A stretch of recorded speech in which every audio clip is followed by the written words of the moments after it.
All right, let's look at the answers to the constructed response. The school board is considering changing the starting time of the school day from 7:25 to 8. The school selects a random sample of 100 students to interview. 52% respond that they would prefer to change to an 8 o'clock start time. Okay, so first of all, they want you to calculate the standard deviation of the sample proportion. Of course, that is going to be equal to p hat times 1 minus p hat all over n, and then we'll take the square root of that. Remember, p hat is the sample proportion, the decimal version of that. So that's going to be the square root of, it'll be 0.52 times 1 minus 0.52, which I think is going to be 0.48, and you're dividing by 100. So let's go ahead and work that out on the calculator here. 0.52 times 0.48, and we're going to divide by 100, and then we need to take that to the 1/2 power, taking the square root basically.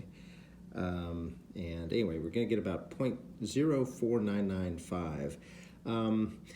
I've been telling people to round to 2 decimal places. That would be about 4.99%, but with the 5 after that, it's going to round up.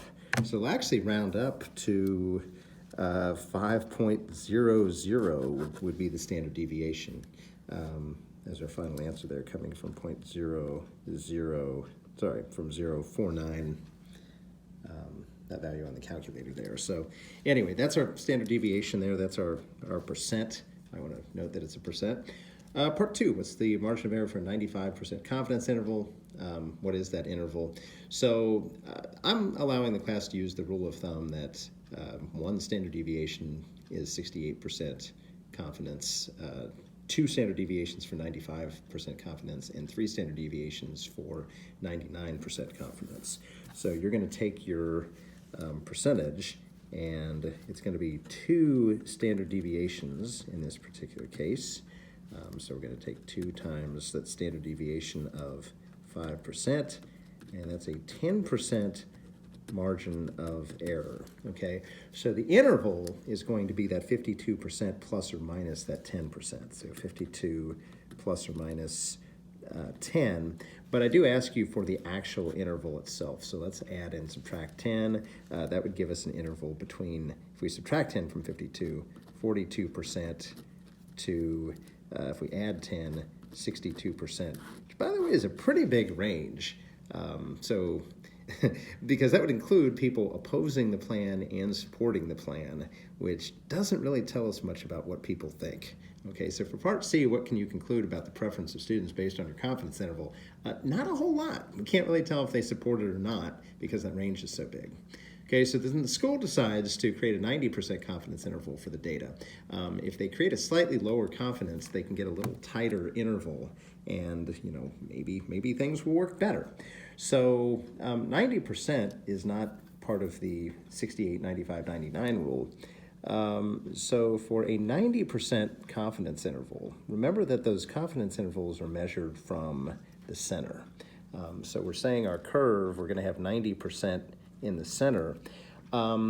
We need to know how many standard deviations we need to go out in either direction to get that.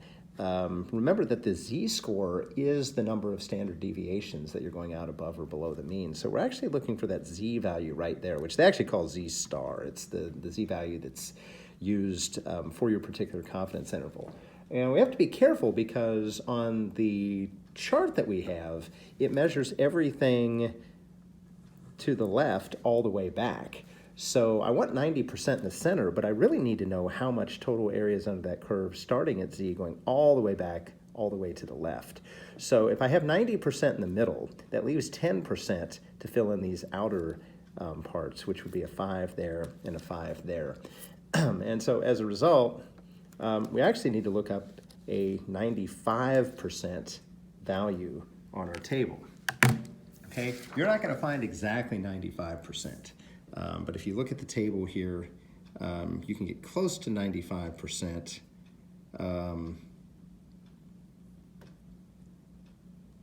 Okay, at about 1.65, we get 95.05 there. You also get 94.95. I'm going to go with the one that gives us a little wider range here to make sure that that we include our range. But anyway, that's going to be a z-score of about 1.65 if you go look here on the chart.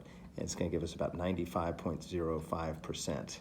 Okay, so our z-star value here is going to be about 1.65. Okay, telling me I want to go 1.65 standard deviations above and below the mean. That would be my margin of error. Okay, so my margin of error is going to be that 1.65 standard deviations times my standard deviation, which in this case is 5.00. Okay, so 5.00 times 1.65 gives me a margin of error of about 8.25%. Okay, so we're going to go up 8.25%. We're going to go down 8.25% from 52. So we can say 52 plus or minus 8.25. And that's going to take us, if we add 8.25, it's going to take us to 60.25. If we subtract 8.25, that is going to take us down to about 43.75%. So that's our new confidence interval as a 90% confidence interval. Unfortunately, that's still not a very good range of values, okay? So in other words, you still have results that are below 50% and above 50%, which isn't great. But it is a little bit tighter than the previous one, which in a sense is good. In another video, I'm going to look at the other two parts of this.